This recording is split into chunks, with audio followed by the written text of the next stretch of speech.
Армағайын, қайырлы күн, құрметті, бүгін бізде Айдарының көрермендері.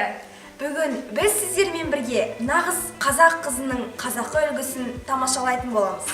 Қазақ балаларына қазақы тәрбие беруде ұстаздың алатын орны ерекше. Айтолқын апай, сіз өз оқушыларыңыздың бойына қазақы тәрбиені қалай сіңіріп жүрсіз?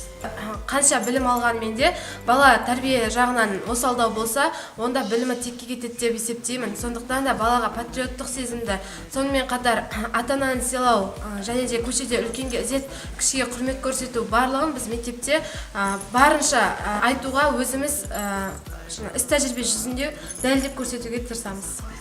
Қазақ қызына көрік беретін қазақы әшекей бұйымдар. Енді сіз осы қазақы әшекейлер туралы айтып берсеңіз. Күмістің адам ағзасына пайдасы зор болғандықтан негізгі көбінесе күмістен жасалған. Өздеріңіз көріп тұрғандарыңыздай өңір жиек, білезік, сақиналар барлығы да осы ұлттық нақыштар жасалған. Қыздардың көркін ашады. Менің ойымша қазақ қызы мейлінше осындай қазақша әшекейлерді тағып жүруге үйретті.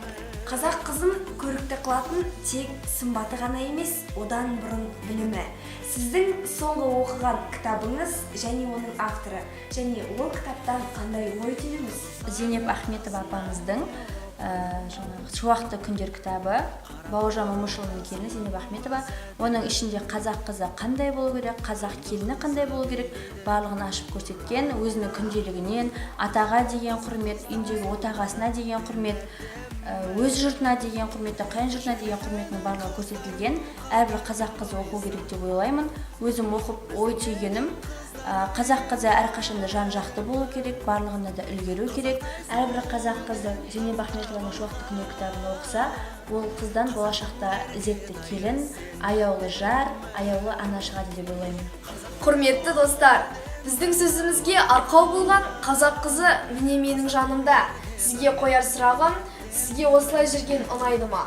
Күләш Байсейітова, Шара Жиенқұлова, Бибігүл Төлегенова сынды қазақтың ару апаларымыздың келбетін бүгінгі біздер, яғни бүгінгі арулар бұзбай сақтауға тиіспіз.